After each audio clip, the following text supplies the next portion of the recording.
कार्य कर सिद्धि है। तो सत्य को अपनाया, सत्य को धारण किया, वो भगवान को सुखों से सुख दी है। सत्य ही भगवान का रूप है।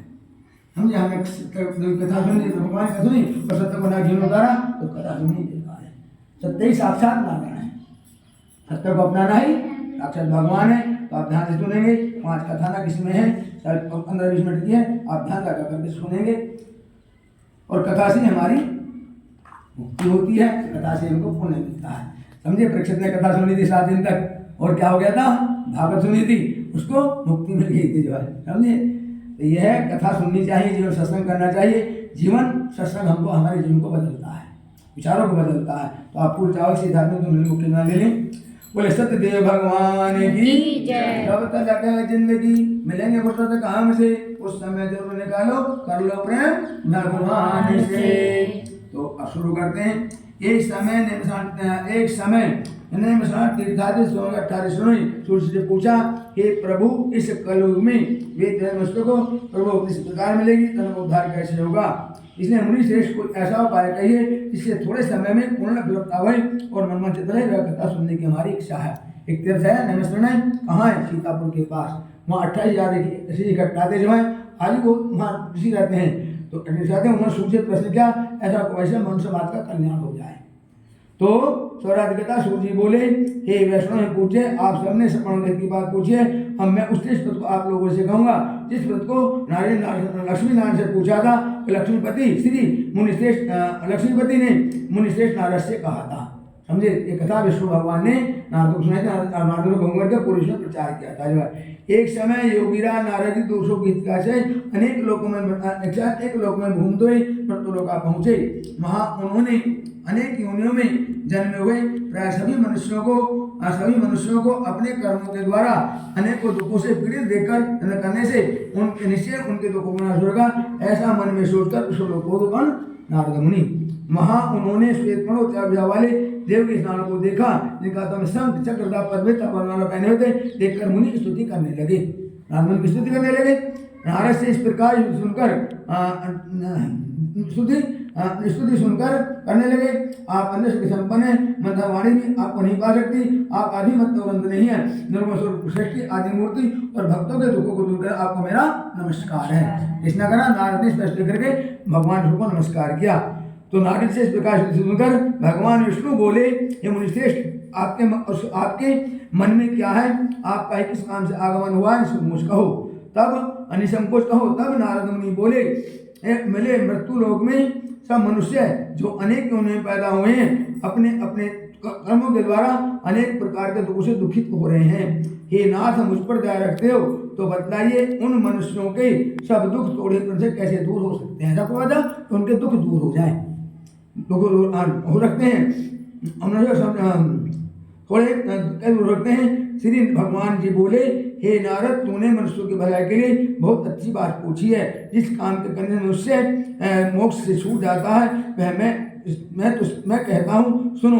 बहुत पुण्य का देने वाला स्वर्ग अमृत लोक में दोनों में एक ही दुर्लभ व्रत है। आज मैं सत्य से कहता हूँ। श्री सत्यनारायण भगवान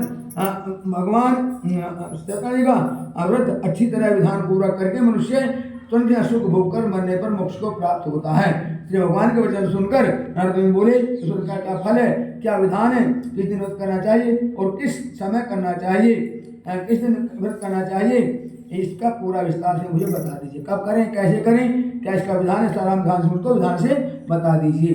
तब भगवान बोले, दुख सुखादि को दूर करने वाला, धन धान्य को बढ़ाने वाला, सौभाग्य संतान को देने वाला, सब स्थान विजय करने वाला, भक्ति भाव के श्रद्धा के साथ किसी दिन मनुष्य सत्यनारायण भगवान की शाम के समय ब्राह्मण सुंदो अंधों के साथ पूजा करे। भक्ति भाव से सेवा नैवेद्य केले का फल, घी दुग्ध और गेहूं का आटा लेवे, गेहूं मसाठी का चूर्ण और शक्कर या गुड़ ले और भक्त पदार्थ सवाए पर अर्पण जमा करके समर्पण कर देवे। अत्यंत भक्ति भाव और बंधु बांधव से भोजन करावे एवं भक्ति के साथ स्वयं भोजन करें। नृत्य गीत आदि का आचरण कर समय सत्यनारायण भगवान का स्मरण कर समस्त समय व्यतीत करें। इस तरह का व्रत करने पर मनुष्य की निश्चय इच्छा पूरी होती है। यह कर्मों का सरल उपाय है। व्रत कथा प्रथमो समाप्तम। बोलो सत्यदेव भगवान की जय। छोड़ो भैया, अब इसमें कथानक शुरू होंगे, फिर ले ले। अब दूसरे अध्याय में 2 कथानक आएंगे, एक भिक्षायु ब्राह्मण गाएगा और लकड़हरी कथा इसमें आएंगे। 2 कथानक इस अध्याय में है, ध्यान सुने। सूत जी बोले, ऋषियों जिसने पहले समय में ऋषित्व किया उनका इतिहास कहता हूँ, ध्यान से सुनो। सुंदर काशी नगरी में एक अधीत नंद ब्राह्मण रहता था। वह भूख और प्यास से बेचैन हुआ नित्य पृथ्वी पर घूमता था। ब्राह्मणों को प्रेम करने वाले भगवान ने ब्राह्मण को देखकर बूढ़े ब्राह्मण का रूप बनाकर उसके पास जाकर के साथ पूछा, वह विप्र नित्य दुर्गा पृथ्वी पर क्यों घूमता है? हे श्रेष्ठ ब्राह्मण, यह सब मैं सुनना चाहता हूँ। मुझसे कहो, मैं सुनना चाहता हूँ। ब्राह्मण बोला, मैं बहुत निर्धन भिक्षा के लिए पृथ्वी पर घूमता हूँ। भगवान यदि आप इसका उपाय जानते हो तो कृपा कर कहो। ब्राह्मण बोला, भगवान मन भ्रांति फल देने वाले हैं, देने इसलिए ये ब्राह्मण उनका पूजन कर, जिसके करने से मनुष्य सब उसे मुक्त हो जाता है। ब्राह्मण को व्रत का पूरा विधान बदलाकर बूढ़े ब्राह्मण को दान करने वाले सत्यनारायण भगवान अंतर्ध्यान हो गए। उसने सारी विधि बता दी, वो स्वयं अंतर्ध्यान हो गए। उसने संकल्प लिया, जिस व्रत को वृद्ध ब्राह्मण ने बताया मैं उसको अवश्य करूंगा। संकल्प लिया उसने। उसे रात में नींद नहीं आई, वो सवेरे उठा और सवेरे में स्नान आदि करने के बाद भिक्षा के लिए निकल पड़ा। वो संकल्प लिया इस प्रकार का कि आज नगर में भिक्षा में जो मिलेगा उससे भगवान का पूजन करूंगा। जो मुझको मिलेगा भीख में उससे आज भगवान का पूजन करूंगा। तो उस दिन उसे भिक्षा में बहुत धन मिला। इस प्रकार अच्छा संकल्प लिया, मिलने से उसको बहुत धन की प्राप्ति हुई है। तब जिससे उसने बांधवों के साथ अब उसने सत्यनारायण का व्रत किया और हर मास इस व्रत को करने लगा। इस तरह सत्यनारायण के व्रत को जो करेगा वह सब पापों से मुक्त छूटकर मोक्ष प्राप्त होगा। आगे जो पृथ्वी पर सत्यनारायण भगवान के व्रत को करेगा वह मनुष्य सब दुखों से छूट जाएगा। इस प्रकार नारद जी ने नारायण से कहा, तुमसे कहा, हे विप्रो मैं अब और क्या कहूँ?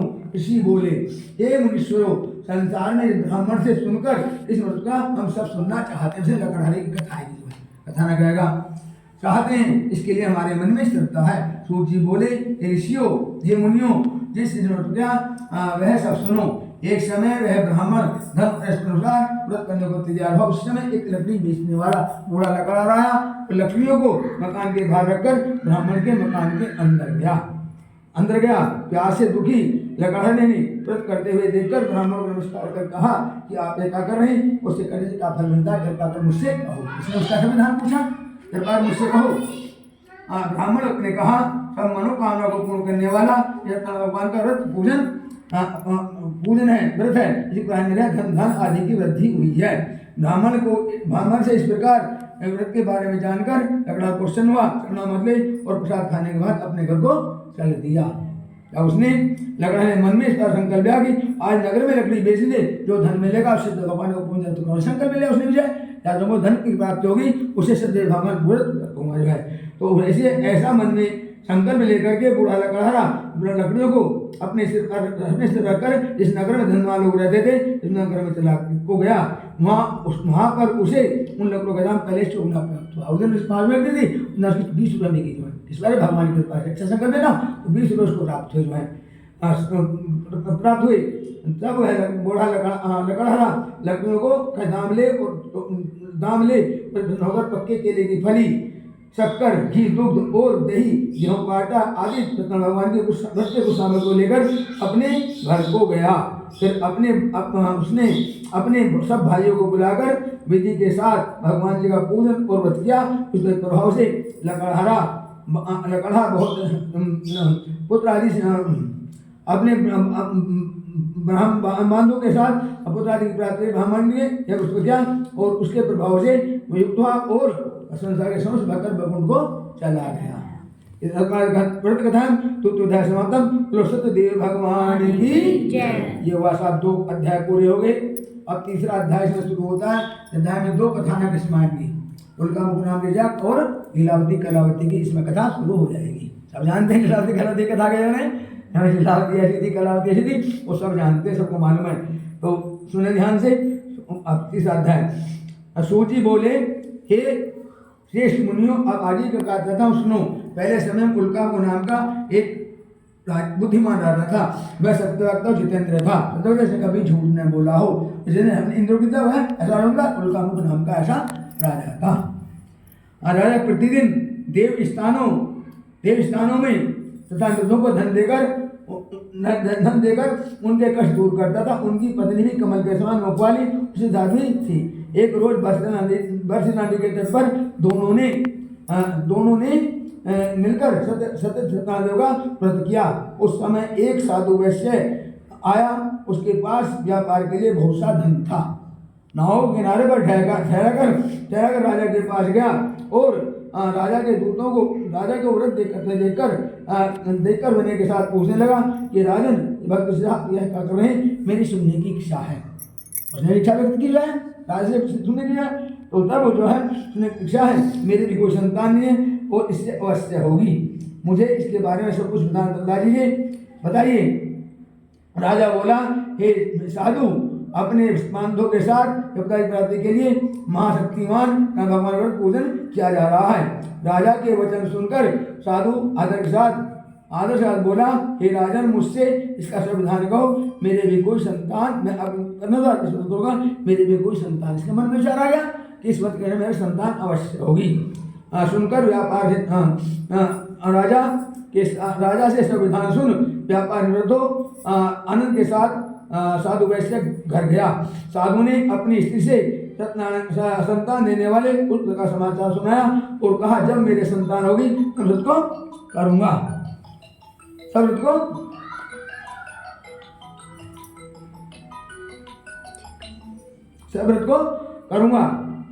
इस व्रत को करूंगा। साधु ने ऐसे वचन अपनी स्त्री लीलावती से कहे और तो उसने संकल्प ले लिया।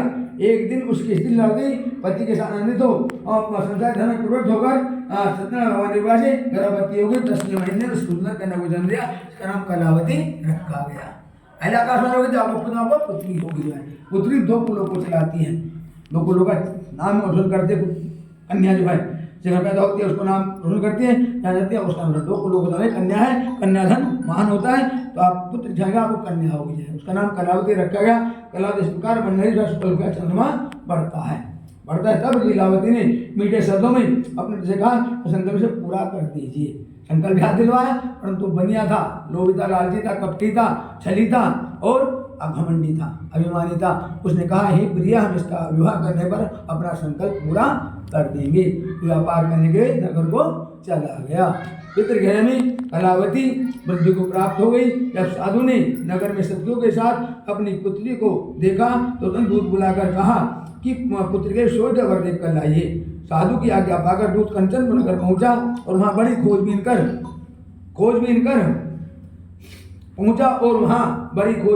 और देखभाल कर एक साधु एक सुयोग्य पंडित पुत्र को ले आया। उस सुयोग्य लड़के को देखकर साधु ने अपने भाई बंधु सहित प्रसन्नचित्त अपनी पुत्री का विवाह उसके साथ कर दिया। दुर्भाग्य से विवाह के समय उस को भूल गया, अपने संकल्प पूरा नहीं किया। उसे जो है अब भगवान क्रोधित हो जाते हैं, जो साब देते हैं तो उसको दंड का बहुत दुख प्राप्त होगा, ऐसा भगवान ने उसको दे दिया। अब उनका कैसे मुसीबत आती है, उनको मुसीबत आती है। अपने काम में कुशल बनिया अपने जामाता सहित समुद्र के समीप रतनपुर नगर पहुंचा। उन्होंने शुक्र जमाई चंद्रपुर राजा के नगर में व्यापार करने लगे। दोनों व्यापार करने करने लगे। एक रोज भगवान सत्यनारायण से प्रेरित कोई चोर राजा का धन चुराकर भागे जा रहा था, किंतु पीछे से राजा के दूतों को आते देखकर चोर ने घबराकर भागते धन को ही चुरा गया, जहाँ दोनों सुरजमाई ठहरे हुए थे। चोरी की नहीं, चोर बन गए। कैसे? माल उनके पास बरामद हो गया। तो चोरी नहीं की, माल बरामद हो गया। चोर किसको उसमें भगवान के कोप से चोर बन गए दोनों जो है। तब दूतों ने उस साधु वैश्य के पास राजा का धन को रखा देखकर बोले, ये जो 2 चोर हम पकड़ कर लाए हैं, आज्ञा दें। तब राजा ने बिना पूछा के कठिन कारावास में डाल दिया। उसने अंदर सब नौकरों ने अपने अंडर में कर लिया, उनको कठिन कारावास में डाल देगा, जेल में डाल दिया गया जो है। उधर उनकी पत्नी भी उसी सावधारा, उनकी पत्नी तो घर पर बहुत दुखी और घर में जो धन रखा था चोर चुरा कर ले गए। कलावती भूख में अंतर गुजारा करने लगी। कहाँ भगवान जगह कहाँ गिरा दिया, समझे। उनके कोप से जो है। तो लीलावती कलवती भूख मांगकर गुजारा करने लगी। तब शारीरिक और मानसिक पीड़ा से भूख प्यास से अति दुखित हो मन की चिंता में कलावती एक ब्राह्मण के घर गई। वहां उसने कथा सत्यनारायण व्रत होते देखा और कथा सुनी। वहां उसने कथा सुनी और प्रसाद ग्रहण करके रात को घर आई। जब रात को घर आई तो माता ने कल से कहा, ये पुत्री तेरे मन में क्या है? तो शंका नहीं, उसने गलत समझा, तेरे मन में क्या है? वे तेरे मन में क्या है? तब कलावती बोली, ये माता, मैंने एक ब्राह्मण के घर सत्यनारायण व्रत होते देखा है। कन्या को सुनकर लीलावती भगवान के पूजन की तैयारी करने लगी। लीलावती ने परिवार और बंधुओं सहित भगवान का पूजन किया और यह वर मांगे मेरे पति और तामसिक राजा में और प्रार्थना की कि हम सबका अपराध क्षमा कर देंगे। बंधुओं के लिए माफी मांगी भगवान से। भगवान बड़े दयालु होते हैं, कृपालु होते हैं, तो भगवान को उन पर दया आ जाती है। और सत्यनारायण भगवान ने प्रसन्न होकर राजन को सोमदर्शन ने कहा कि हे राजन, दोनों बंदी वैसे प्रातः छोड़ दो, उनका सब धन जो तुमने ध्यान किया दे दो। तेरा नहीं तो तेरा धन राज्य पुत्र आदि सब नष्ट कर दूंगा। ये चेतावनी भगवान ने उसको दे दी है। और चेतावनी देकर के अंतर्ध्यान हो गए। क्या राजा को ऐसा वचन सुनाकर भगवान अंतर्ध्यान हो गए। अब प्रातः काल राजा ने तुम्हें सभा में अपना स्वयं सुनाया। उस अब दोनों वणिक पुत्रों को कैसे मुक्त कर सभा में बुलाया और आते ही राजा को नमस्कार कर किया और मीठे शब्दों तो राजा मीठे वचनों में बोले, ये महानुभावों, दुख प्राप्त हुआ है, अब डरने की कोई आवश्यकता नहीं है। अब डरने की आवश्यकता नहीं है, तो किसी कांसा को दुख प्राप्त हुआ है। राजा ने उनको नए नए वस्त्र पहनाए, उनका जितना धन दिया था उसे धन दिलवाकर विदा किया। दोनों धन दिया, उनको सामान विदा किया जो है। दोनों वैसे अपने घर को चल दिए। दशमातम बोलो सत्यदेव भगवान की जय। ये 3 कथा अध्याय पूरे हो गए। अब चौथा अध्याय चलेगा, इसमें भी यही कथा चलेगी आगे जो है। फिर भगवान उनकी परीक्षा लेंगे। इनके जो मन में छल था, कपटता, द्वेष था, अवगुण थे, अहंकार, घमंड था, वो दूर हुआ है। भगवान उनकी परीक्षा लेते हैं। कैसे लेते हैं? तो सूत जी बोले, वैसे ने मंगलाचार करके यात्रा आरंभ की और अपने नगर को चला। उनके थोड़ी दूर पहुंचने पर दंडी वेशधारी भगवान ने उनसे पूछा, साधु तेरी नाव में क्या है? उनसे परीक्षा ली उनके, ये साधु क्यों गए? परंतु उसका घमंड दूर नहीं हुआ। अभिमानी अनेक हंसते बोला, ए दंडी स्वामी, आपको बहुत धन लेने की इच्छा है। मेरी नाव बेल तथा पत्ते आदि भरे हुए हैं। झूठ बोल गया उनसे, बेल तथा पत्ते आदि भरे हुए हैं। तो भगवान ने बेल पत्ते आदि भरे हैं। वैसे का कठोर सुनकर भगवान ने कहा, तथास्तु, तुम्हारा वचन सत्य हो, ऐसा ही हो। और जो है सत्य हो, ऐसा कहकर दंडी स्वामी वहां से चले गए और दूर जाकर समुद्र किनारे जाकर बैठ गए। दंडी स्वामी के जाने पर वैसे ने नित्य क्रिया करने के बाद नाव को ऊंची उठी देकर झंबा किया और तथा नाव में बेल पर रहकर मूर्छित होकर जम गया। उसने कहा, जैसा लगा वैसा का हो गया। हीरे जवाहर भरे हुए थे, इसमें बेल पत्ते कहाँ से आ गए? ऐसा कहा वैसा हो गया और मूर्छित होकर जम गया। तब कुछ देर बाद मूर्छा बोलती है। तो दामाद बोला, शोक न करें, ये दंडी स्वामी का सलाह था, उनके साथ हमको चलना चाहिए, तो मेरी मनोकामना पूरी होगी। दामाद के ऐसे सुनकर, दामाद से के ऐसे वचन सुनकर दंडी स्वामी के पास गया, पूछा, अंत भेजे, नमस्कार किया करके बोला, मैंने जो ऐसा वचन झूठ बोला था, मैं वो कहे थे, उनको क्षमा करो। ऐसा कहकर मांस होकर रोने लगा। तब दंडी स्वामी बोले, ये मेरे पुत्र, मेरी आज्ञा से तुम्हें दुख प्राप्त हुआ है, दुख प्राप्त हुआ है। अब तुम मेरी कोई हुआ है। साधु बोला, हे भगवान, माया से मोहित ब्राह्मण आदि भी आपके रूप में जाने कैसे जान सकता हूँ? मैं तो ज्ञानी हूँ, कैसे जान सकता हूँ? जान सकता हूँ, मैं सामर्थ्य अनुसार आप प्रसन्न होइए, मैं सामने आपका पूजा करूंगा, मेरी रक्षा करो और नाव में पहले के समान धन भर दो। उनके भक्ति उच्चारण सुनकर भगवान प्रसन्न हो गए और इतना वर देकर अंतर्ध्यान हो गए। तब उन्होंने आकर नाव पर आकर देखा तो नाव धन से परिपूर्ण है। तब वह भगवान सत्यदेव का पूजन कर और व्रत कर पूजन कर साधु के साथ अपने नगर को चला।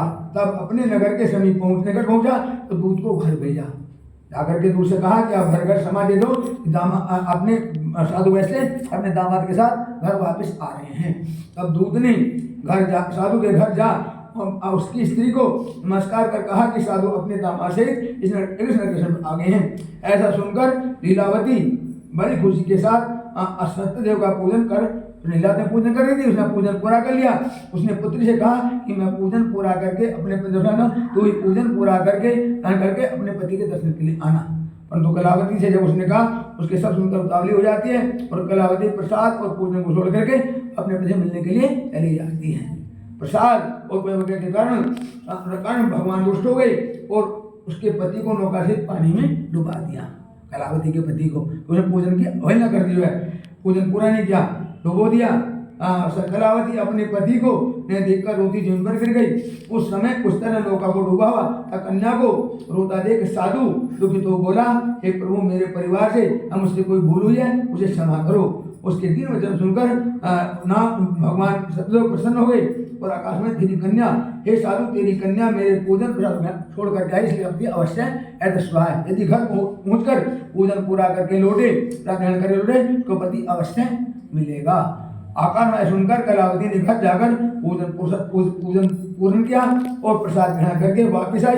तब उसने अपने पति के दर्शन किए दर्शन किए। तब वैश्य परिवार के सब लोग प्रसन्न हुए। फिर साधु ने बंधुओं से सहित सदैव का विधि पूर्वक पूजन किया। उस दिन से हर पूर्णिमा संक्रांति को सदैव का पूजन करने लगा और इस लोक के सुख भोकर स्वर्ग को चला गया। इस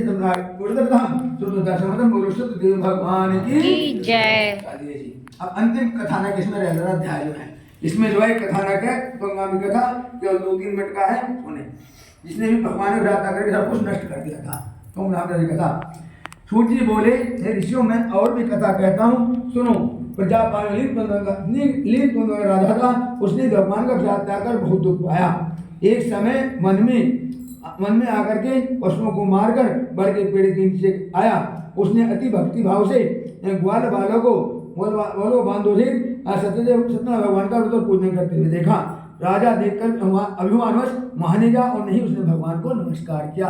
तब ग्वाल बालों ने भगवान के प्रसाद उसे नाम रखा, तो वह प्रसाद को त्याग कर अपनी सुंदर नगरी को चला गया। तब तक अपनी नगरी के पहुंचा तो सब कुछ नष्ट हो गया था। तो वह जान गया ऐसा भगवान ने किया है। तब उसने विश्वास करके ग्वाल बालों के पास गया, उनको धन दिया, पूजन पूरा किया, प्रसाद ग्रहण किया तो सत्य भगवान से जैसा था वैसा का वैसा हो गया और सब सुख होकर वैकुंठ मरने के बाद स्वर्ग लोक को चला गया। जो मनुष्य परम लोक करेगा और उसके भगवान के कृपा से धन धान्य की प्राप्ति होगी। निर्धन धनी होता है, बंदी बांधो उसे मुक्त हो जाता है, मुक्त होकर निर्भय हो जाता है, संतान संतान प्राप्त होती है और पूर्ण होकर अंत में वैकुंठ धाम को जाता है। अब दूसरे जन्म की कथा जो पहले जन्म का वह कथा थे, उसमें जिसने पहले समय व्रत किया उनके दूसरे जन्म की कथा कहता हूँ। तो वृक्षतानी नाम ब्राह्मण, जो गरीब ब्राह्मण था, भिक्षा मार्ग का बना, सुदामा बना हो जाए। और सुदामा की दोस्ती किससे थी, सब जानते हैं, भगवान कृष्ण से थी। उसने उसको मोक्ष दिया और उल्कामुख नाम का राजा क्या बना, दशरथ बना, जो वैकुंठ को प्राप्त हुआ। कब, जब राम को वनवास हुआ उधर वैकुंठ को चले गए, जो लोग चले गए। वो कौन था, उल्कामुख नाम का राजा था। और मोरध्वज कौन बना, साधु नाम का वैसे ने मोरध्वज बनकर अपने पुत्र को आदेश कर मोक्ष प्राप्त किया।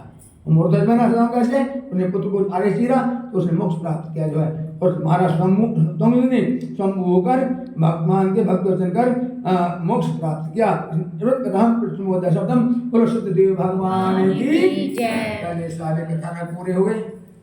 आप भारत तो नहीं आ रहा ठीक लग रही है। चलिए, ये वहाँ कथानक पूरे हुए।